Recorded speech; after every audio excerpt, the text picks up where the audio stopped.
Good morning and welcome to Separated by Water, the podcast for the fans, by the fans. And we're glad to be back with another fascinating agenda today.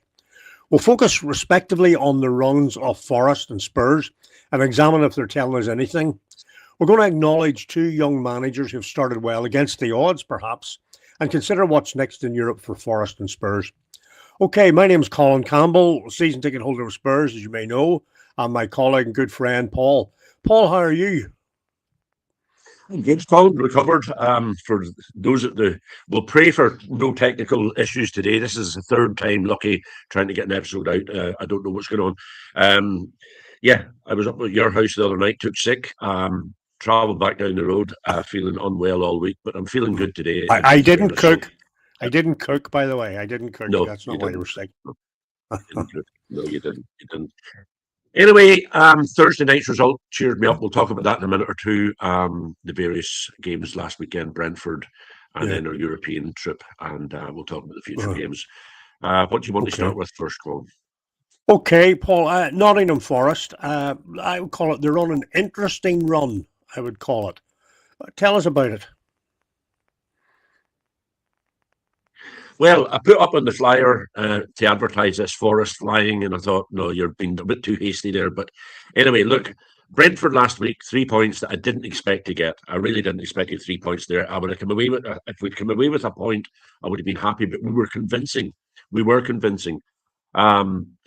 Very good result. Thursday night, the result is a bit. I don't think we'd get any of them goals if they were playing the Premiership, to be honest. Their defence was quite shocking. But I do find it interesting that we're passing, you may be passing us way down if we win this weekend. I look at your next four, Colin. We've got Crystal Palace, Leeds, Wolves and Liverpool. And the only one I really worry about that in that group is Leeds. I think we can win the Crystal Palace one at the weekend if we can keep the momentum going. We've got our new striker. He's eligible to play, Lorenzo Luca, or as they're calling him, Pizza Crouch. He's 6'7". The Forest fans are calling him Pizza Crouch. So I look forward to hearing what they're singing about him. We'll talk about our transfers in a minute. But our next four games, Crystal Palace, Leeds, Wolves, Liverpool, contrast to yours. Man City at the weekend, Man United away, Newcastle and Arsenal at home are the next two after that. I'll come to those. So I'm just going to ask you, do you, from what you've said, I take it you don't see the relegation fight as just, well, leaving aside Wolves and Burnley, you don't see the relegation fight as simply between yourselves and West Ham then? You see others in that fight? Oh, I think we need to look up and see who's coming down. I think Leeds have a bad run. You guys have a bad run. We've played all these big teams and we've managed to get our point. We've done well against City. We got our draw at Arsenal. We got our victory at Liverpool. We got our victory at Man United. Or was it a draw at Man United? I can't remember. But we've got 3 wins that we didn't expect to get against the bigger teams. So I see that as a positive. If anybody's join us in the comment section. Throw your comments in, please, and we'll be happy to discuss them. What do you think? I think obviously we're still in the relegation battle, Colin, but it's not. With 5 points, we were down to 2 points. There was a cushion of 7 points. It's back down to 5, but it was down to 2 at one stage when Burnley get their win or West Ham get their win. West Ham get their win. Now we're back up to 5 points. That's a victory. That's a victory and a couple of draws, So I'm quite happy with that cushion at the moment and with our next 4 games. But we need to capitalise on it. We need to make sure we get our results at Crystal Palace, Leeds, Wolves. Leeds, we're going up to Ellen Road. That's a tough gig, very tough gig. But do you know that Arne Slot has never won taking 3 points against Forest? No, I didn't know that. He probably only had, 3 chances to do that, so be careful about that one. But I know what you mean, yes. He's had 3 chances, and we've taken 7 points from the 3 meetings. We beat them Very twice. Good. Congratulations. Congratulations. So I'm just saying that. So we don't fear Liverpool coming to Nottingham Forest. We'll be singing again. We're in your head, Arnie. Anyway, what about Spurs? Tell me, do you see yourself in this battle? Yeah. Mathematically, yes. Form-wise, yes. You said about the next 4 or 5 games. Even you look back at the last 4 or 5 games, probably our form and our results and that have been amongst the worst. So yeah, definitely there's a relegation battle on there, and anyone who thinks there's not, I would worry about. As I say, mathematically and form wise, and next 5 6 games, there's a relegation battle on. I mean, people talk about. You've heard a bit about Spurs form in Europe and Spurs form in the Premiership, and there are probably endless possibilities for that. I'll probably pick out two. Um, you know, I think that the Premiership is simply stronger, team for team, than even the Champions League, frankly. And I think that the results of the English teams, Premiership teams, in the first round bear that out. And although Newcastle's the only team not to go into the top 8, their draw really should see them through. So that's one that I have to say, and that's a subject all on its own. We broached it a few times, the relative strength of the Premiership versus Europe, and whether that's a good or bad thing in time. The other one is probably, I don't know. It's like,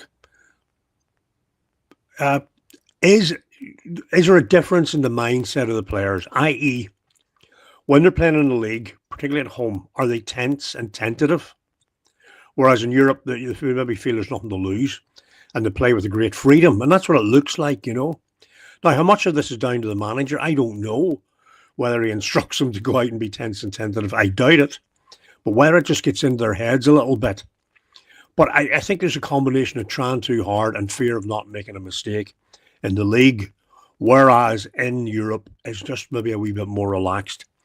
Now, how can that help us? I think Spurs need to, players on the pitch, for all their injuries, for all the off-field shenanigans, for all the protests and the upset and everything else, and for all of the, I don't know what you would call it, the acting by the ownership, I think the players and the manager need to say, we're proud of what we are, we're proud of who we're playing for, and let's get out there. Now, in a way, when you're looking at our next 4 fixtures, you could say, yeah, they're going to be very difficult. In another way, perhaps there's nothing to lose. Just as like I said about Europe, go out there and give it a go. If people expect us to lose, well, then we'll lose, but at least lose well, and you never know what we'll pick up. None of those teams you mentioned, are unbeatable. None of them is perfect. None of them measures up to perhaps the City team of a few years ago, the De Bruyne team. So, there are possibilities, and we'll just go forward and see what happens and take that European form with us. But we're in a relegation fight, no doubt, yeah. So we'll see what happens. Yeah. I have a slight feeling we're going to come good on Sunday. Yeah, Okay. Arsenal fans will love that, but I do. Yeah, it'd be interesting to see. I see, like, this is the second year in a row you're heading down towards 17th place rapidly with success in Europe. Yeah. League, and you finished 4th, I think, in the league. So tells me you're capable of playing football. But yeah, it doesn't mean that the Champions League is just a poor quality now. All these other teams, well, you just have to look at the number of English teams that are in the finals or are qualified to go forward in it, and that will answer your question that the Premiership is very strong in both competitions. Albeit Villa and Forest are the only 2 that go forward in the Premiership and the Europa League. But yeah, I don't know. I just think that I honestly, the Spurs I watched last weekend, I don't see them beating City. I really don't. United, their tails are up at the minute. Newcastle could be a good one. Arsenal would be a cracker. But it's tightening up at the top. Chelsea are absolutely flying. We'll talk about them in a wee while when we talk about the new manager. But yeah, I don't know. How many points do you honestly see yourself getting from them 4 games? We need 6. It's hard to get the compromise. 6 is 2 wins, or 1 win and 3 draws. I think we'll win 1 and draw 1 of those 4 games. Right, that's about the best I can do. Right. And if we win tomorrow, I think we'll be win 2 and draw one of those 4 games. Yeah. And I have to be, this is me negative. No, I have to be positive. I know what you mean about the game against Burnley. Momentum's everything. And it did my head in. Then I see the game against Eintracht, and I think, well, that was refreshing. So which team are they going to bring out? And what I'm trying to say is, okay, guys, you've nothing to lose. Go out there and try your best and play for the shirt, play for the fans. Let's see what happens. All right. Well, okay. Well, Paul, what's your prediction then for Forest Palace? Well, as a fan, are you What? Forest where? Palace. Oh, I think we'll win. Okay. I think we'll win it. Mateta, although Mateta's not coming to Forest now, he's not playing on Sunday. He's on his way to Italy, I think, to Inter Milan. I think the club is in trouble. I think Crystal Palace in general is in trouble. Yeah, the ship's sinking. And it makes me sad to see that because they've been a stalwart. Makes me they're stalwart, and they become this sort of pantomime enemy of Nottingham Forest with the John Textor carry on last year and the emails and the Europa League and the. Sorry, you mean the carry on of the Nottingham Forest owner? The Nottingham Forest owners carry on. No, who isn't going to write a letter to the FA and make sure that they get back into the Europa League when the money's worth a lot more to do it? He of course he will. Yeah, maybe the Spurs sack a couple of managers when you're at it. I'll be honest. The Crystal Palace, Leeds, Wolves, Liverpool. The only one I fear in that is the Leeds game, and I think that we can get a victory in all other 3. Okay. I'd take 3-6. I'd take 8 points from the 4 games, and I'd be happy, and that'll keep us above you guys because I can't see you getting 8 points in your 4 games. But anyway, if you're in the comment section, please throw us. Anybody listening, please throw your comments into the comment section, please. I think that then our get together, our podcast in a month's time should be interesting. Unfortunately, I'll be on holiday, so enjoy yourself. Luckily, I'm away for the Arsenal game. Anyway, okay. Well, that's our predictions done, and I predict the Spurs win. Okay. I just have this feeling. Any transfers incoming, Colin? Transfers, don't talk to me, for God's sake. Don't get me started. The answer is no. We have brought in Conor Gallagher, which I'm sick mentioning. We brought in Sousa from Santos, who's 17, 18, and he'll probably be 84 by the time he makes his debut.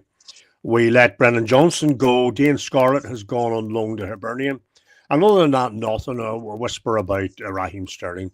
So, going back to earlier podcast, what I said was the Spurs ownership could do 3 things, and one was the Doom Watch scenario, which is they keep Frank and they don't back him. And that's what they've done. So I don't know. I mean, with the injuries, with the players leaving on loan, I don't know what they expect. I'm not sure how many players we have actually available. Having said that, it could be if Solanke comes back and is fitter, you just never know. It might give some of those other forwards a focus. But the transfer window has been everything, unless they do something in the and they're not going to, has been as bad as I feared it would be. In fact, as I probably predicted it would be. Yeah, what about Forest? You've got Pizza Crouch then. Pizza Crouch, Lorenzo Lucas in. Sorry? Louise away? Is he away? Douglas Luiz, has he gone? I think he's gone to back to Villa. The chat is he's gone back to Villa. He was going to cost us a lot of money if we kept him. There's quite a few people watching us. Join us in the comment section. We're happy to talk about it. We've just signed Stephen Ortega from Man City, a keeper. Not sure I remember why. Him, yeah. John Victor's out for the season. That's because John Victor's out for the season. Yeah, yes, he's injured. Yeah, right. Yeah. Yeah, I think he's out of embarrassment after the last time he come out that time. Yeah, after the game against Villa, I think it's his pride is out for the season. Yeah, exactly. It was shocking, absolutely shocking. So, and there's all sorts of rumours. There's no doubt in my mind Forest will bring somebody in the 11th hour. Should it be tomorrow or Monday? They always do it. They always keep us right. They always get us somebody in. It doesn't always work out. There was chat about Danilo coming back to us, which was the strangest one. I read it the other day. Danilo, we had him, he went out, and there's chat about him coming back again. I'm never sure it's a good idea, but I did like him, and I know he still has a house in Nottingham. That's the chat. So maybe he would come back. I don't know. Anyway, I'm sure there's Man United supporter listening to us out there. We're going to talk about Man United's new resurgence under their new manager. and Liam Rossiter, or senior, Senior. Chelsea as well. So, Yeah. what will we talk about first? We'll talk about Chelsea first. What do you think of this guy? Is he the real deal, Colin? Who was senior? Yeah.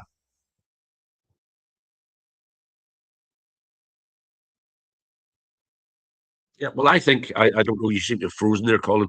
I think he is a good, the real deal. I think that he seems to be a great press man, a good man for the press conferences, and he seems to be doing very well.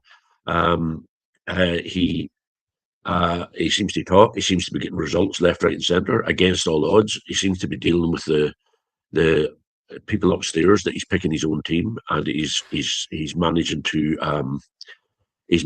get results and picking his own team. So I think that that's a good thing. What do you think of him, Colin Senior? What do you think? Yeah, well, I am at the minute. I'm skeptical. I think the results have been good. Yeah, but I think I just I suppose my skepticism comes from the fact that he's probably in this blue coal organization. He'd been doing well in Strasbourg, and he just seems set up to be someone who will go along with the ownership's way of doing things. Maybe that's no bad thing. They'd said the previous manager had agreed to that, and then when he saw what happened in reality, like withdrawn players, not who were injured, but who might be injured, were they to stay on for another 10 minutes, he interpreted that as breaking the rhythm of the team and ultimately undermining him. Whether Rosenior's not in a position to be able to act like that as yet, so it could work out. I wish him well.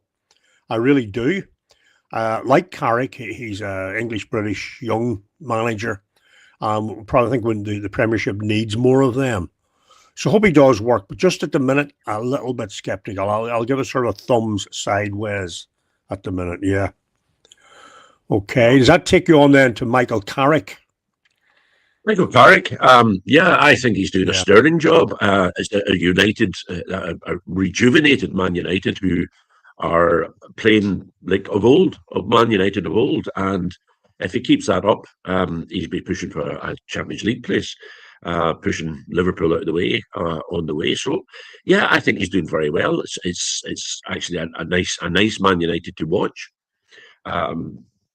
I know that the fans are getting carried away already, but that's Man United fans for you. There's no change to that. What do you think? What do you think? Having watched the games he's played, he's managed. Michael Carrick means more to me. I love him and hate him. I loved him when he played for Spurs. I thought he was an unsung hero. I realised what Alex Ferguson saw in him, and was very unhappy whenever he went to United. Although I could see why he did. At the time, I thought he did well at Middlesbrough, and then I thought he was going to continue to do that. I think it was a hiccup. I'm not sure. Middlesbrough, their owner Gibson has been traditionally very loyal to managers and given them lots and lots of time. I wonder on this occasion was he a wee bit abrupt, but I always had my eye on Carrick. I think he's a thinking man's player, and therefore would be a thinking man's manager. And what he's done so far has been faultless and flawless in terms of the formation, in terms of the tactics on the pitch, in terms of the commitment of the players, and also that commitment in terms of showing their skill. And, if somebody had said, you're going to have City at home and then Arsenal away, he was going to choose, can I not wait for 3 weeks before I come in? But he's handled it extremely well. And I actually think the performance at the Emirates was, given that they lost the lead, they went down and then lost the lead. They didn't settle for the draw. They kept at it. And, being objective about it, lots to like about that. It doesn't reflect well. Unlike the Chelsea thing, where I think their manager was all right, I don't think it reflects well on Ruben Amorim. It makes him look, naive, a wee bit naive, I think, and also a bit stubborn. But there you go.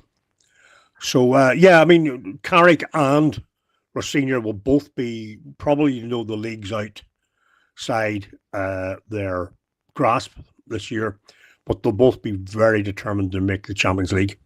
And it may be perceived as failure if one of them doesn't, Yeah, one swallow doesn't make a summer, Fergus. I agree, yeah.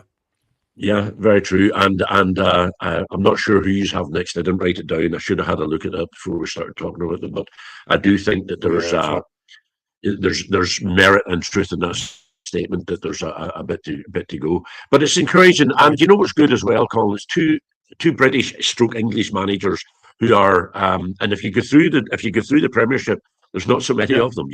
Sean Dyche. yeah. I can't think of any others. I can't. Oh, Eddie Howe, and I think that's about it. Hmm. So it's good to Hmm. see that there's instead important managers in from for foreign countries. They're not doing that. European draw. Who do you have, Colin? What's the options? I don't use a buy in the next round. Yeah, the options are Club Bruges, Belgium, Galatasaray, Turkey, Atletico Madrid, Spain, obviously, or Juventus, Italy. So we'll see how that all pans Yeah. out. I'm not sure what the form's like. One would presume that of the four of them, it would be a Madrid or a Juventus winner. A lot of years ago, I saw Juventus at Wembley. We actually were in it was the last eight of the Champions League at that time, and they got a draw here. Sorry, they won in Wembley. We got a great draw in Turin. But excuse me. So it probably will be one. I would take any of the four of them just at the moment, to be honest. And Yeah, our well, match will be in March, so it's not bad. It's not bad. Could be worse. Galatasaray's never a good draw, Colin. It's never. It's like a hostile. Like we've got Fenerbahce in the next round. I Yeah, was reading the fan instructions. We're going to Any fans that are travelling to Fenerbahce are going to have to be in the ground 5 hours before the game starts, and they'll be kept there 2 hours after the game finishes. 7 hours in the ground, hostile. Yeah, it could have went the other way. We could have been going to Pathos or Pathios or whatever you call them, the Greek team. Um, but I won't be travelling out to Turkey for yeah, that one, I'm afraid. If we no, make the final, I'll go to Istanbul for that, mhm, but that's a long way away. yeah. I can't I see. was I was once in I can't see Turkey. that to be it. We've been yeah, I was in Turkey a few times. Once in Turkey, Yeah, just at the end of the season by coincidence, and Fenerbahce had just won the Turkish league, and the guys driving through the town in their open top vehicles with the flags and the noise and everything. Somebody, oh, what's this? What's this? Of course, I understood when I could see the badges, and it was both yeah, frightening and awesome at the same time, But yeah, yeah. I know. Well, the that's Turkey. it's intimidating, and we know Galatasaray are very very hostile. Yeah, they are, but the teams aren't so good. I don't think anymore. I think it's a matter of putting it in perspective. I remember when Spurs in the Europa League played Besiktas in the mid under Martin Yall. We went out there and won. I think it was 3-0. And at the end of it, the Besiktas fans started Yeah, applauding. It was a Robbie Keane, Dima Berbatov team, and they started applauding Tottenham. So they do have football appreciation in them. All of the four of those teams, yeah, I'm not really afraid of any. Probably actually, Bruges or Galatasaray would be the preferred two in terms of football perceived strength. I think the yeah. dark horse in that would be Madrid. I don't think Juve are just as quite as strong as they ever were. But look, I'm happy to be there. I'm delighted we finished fourth. But I do think that the Champions League's a bit, PSG are a bit weaker this year by the look of it. Real weaker by the look of it. And Bayern maybe could be the dark non-Premiership horse, you know. Yeah. So we'll see how that goes. Um, So Forest of Fenerbahce. Fenerbahce on the 18th or 19th of February, and it's going to be a tough one. Not sure how we'll get through that. It's two legs. Hopefully, if we can come back to the city ground with no great goal deficit, I think we can pull it off. I thought it was interesting the other night that Mourinho kept his team in after half time so that his game was finishing later than the others. I know, Mourinho, he's always up to something. I just wondered at the time, is that so that he can see what's going on in the other games? But I don't know. But Yeah, it was a considerable time. He kept them back. But he's always up to something. Psychologically, he always has the upper uh-huh. hand, But Well, is he the yeah, Mourinho of past, or I think he's a bit of a genius at that. I kind of I admire some of those things in him because he had the twinkle in his eye the whole time. I wish he had longer at Tottenham. But then he's been Chelsea, United, Tottenham in England, I always thought he would come back to England, and I actually thought he might have gone to Forest before Sean Dyche. Maybe the timing wasn't right. I do think he still has a few tricks up his sleeve, and that's one of them. And he will be delighted to have beaten Real Madrid, And they get them again, apparently, now in the draw. Yeah. So he has another chance. That would have been to see how it went, because the permutations were, I think they needed that last goal, the header by the goalkeeper. Oh, they did. Absolutely. The keeper coming up, it was a stroke of genius. Stroke of genius. It was an amazing match. I watched part of it. I watched the highlights actually of it afterwards, and I thought it was amazing. Yeah. And Fergus said they're playing Fulham tomorrow. Yes, it is. You would expect Man United to win that game. Interesting weekend's football, Colin. There's lots of connotations. We'll give you a wave on the way through. Whenever you're coming down and we're going up, we'll give you a wee wave. And just remember this is all recorded, because I had to listen to stuff like this last year, and you were going to kill dead things. Yeah. It ended up Spurs won a trophy and qualified for the Champions League, and Forest should have been in the Conference League except for their interfering owner. So So you talk away, and we'll just see what happens when it happens, where it happens. All right. You've still to come to the Tottenham. Don't forget we put a 10 quid bet on. That's right. You've still to come to the bet on Tuesday night. That's okay, and you've still to come to Tottenham. So don't worry. Yeah. I look forward to that. We might even have some players back by then. Remember your trip to City Ground? Right. Have you forgotten about that? Have you? Oh no, I was there. Yes, I put my money and my heart where my mouth was. I was there and I applauded the third goal.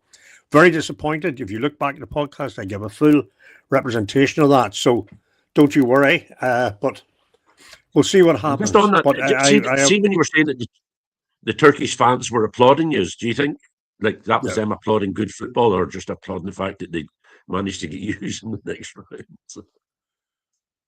No, this was years ago when we beat them and knocked them out. Yeah. So I don't know. So they applauded football. Yeah, you should try it sometime. If you ever see any, you might actually follow up. Oh no, I did. I've seen it whenever we were at the ground. You beat Spurs. You beat a very poor anyway, team. You didn't finishing up. No doubt about that. And I know that I'm glad that was your cup final, obviously, because you haven't given over about it since. No, no, it was just 3 points that we needed on the way. Just 3 points we needed. Okay, we managed to get through that today. In your way down. On the way down. Okay, well, we got we finished well up the league last year. By the way, he's beat a poor Man United in the final. It was a lucky old win for you. That was poor Man United. I haven't forgotten the fact that on Tuesday night, when they were over a glass of wine, you were saying to, is any wonder he's won? There was only 6 teams to win beat them back then. Six or 7 games. Back in the old, black and white TV and all, Yeah. So when did you win it? We haven't won it. But you were playing in the same. Right. But you were playing in the same format. We were playing in the same format. No, it wasn't in 2019. No, there was a hell of a lot of games. Spurs knocked out Ajax, Manchester City, drew with Barcelona, and so on. What? You're missing that point.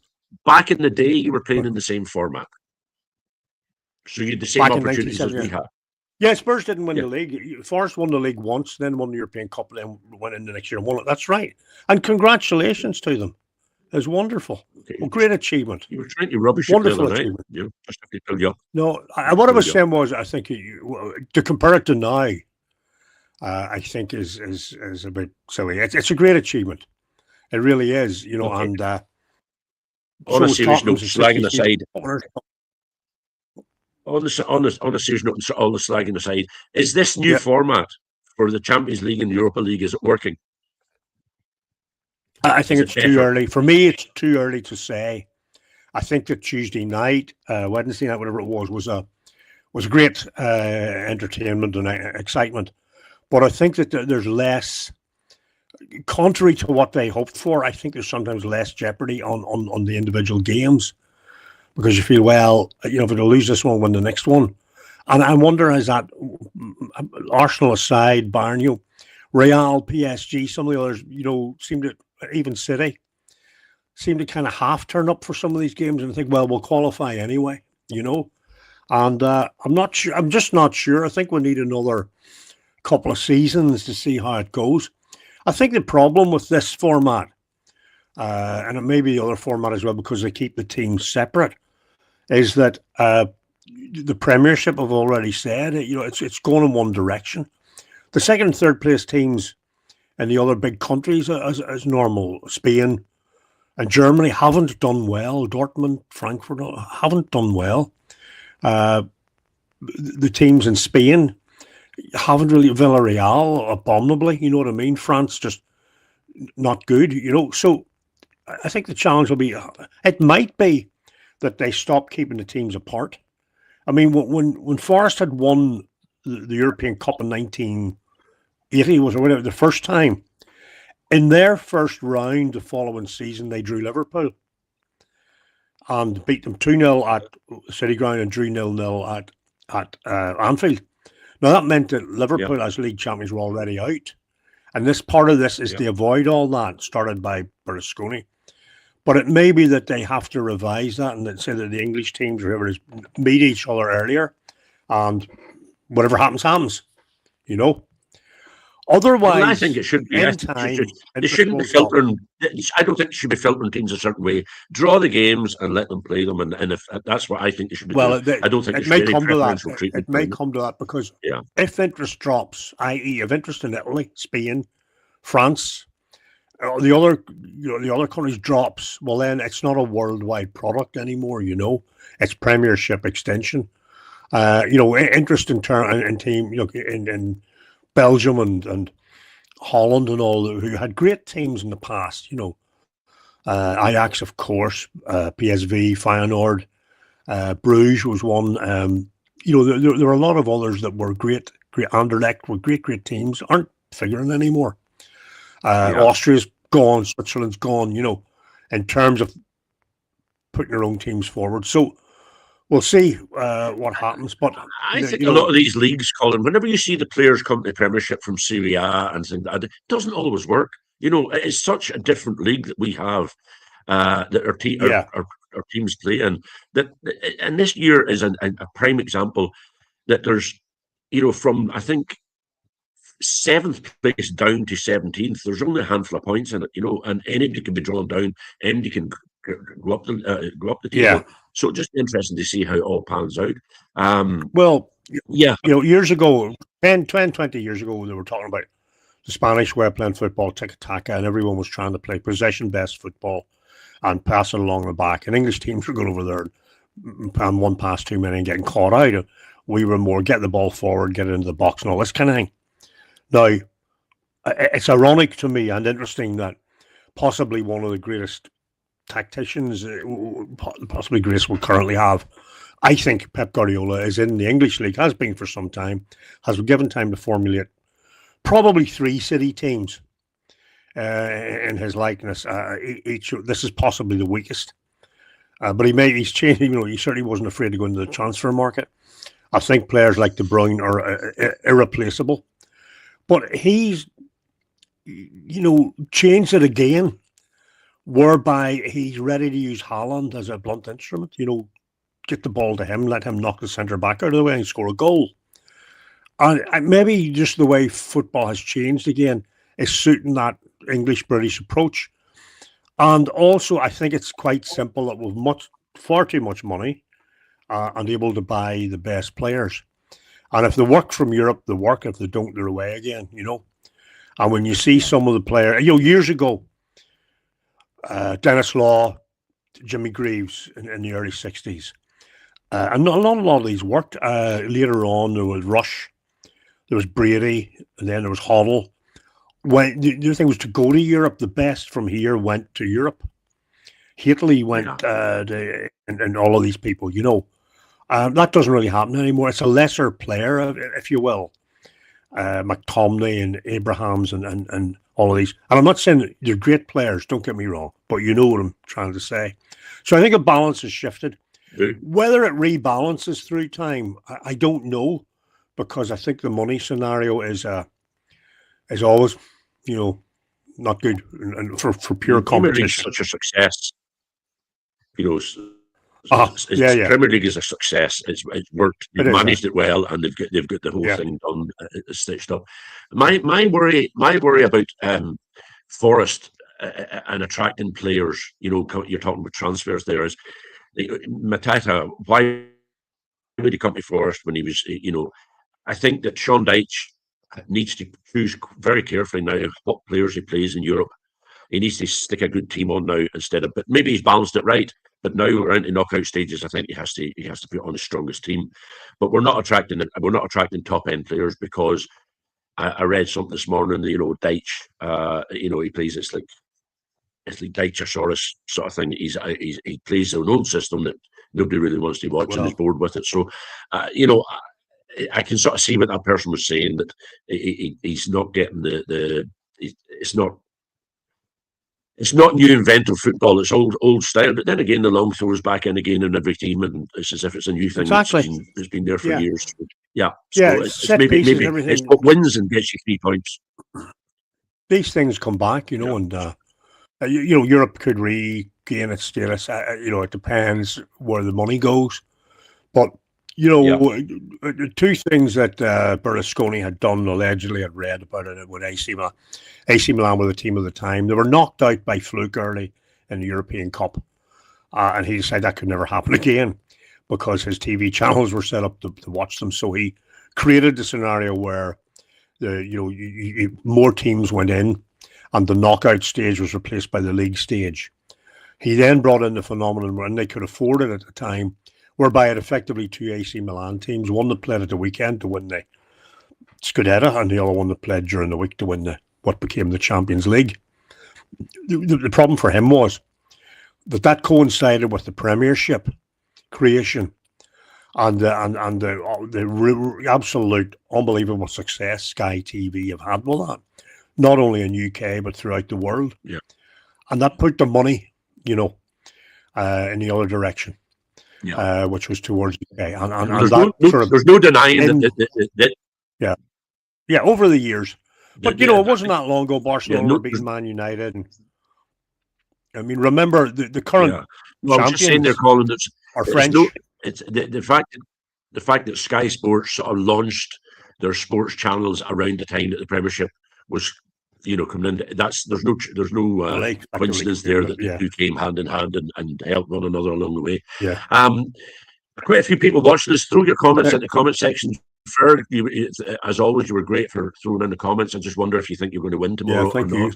I need to make an apology to Ama. We've had technical issues all week. Ama done me a video after the European game at the City Ground on Thursday night, and I've inadvertently deleted it off the computer, and I went looking for it there to put it on. So I'm sorry, Ama. My apologies. You're very kind and always very kind to do that.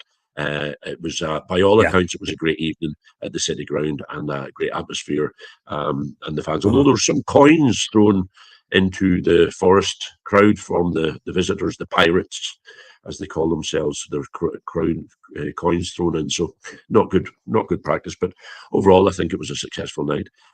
Anything you want to add before we go, Colin? No, well, I once made £2.50 off West Ham fans because I was down at their end at White Hart Lane in 1982. The coins came thrown.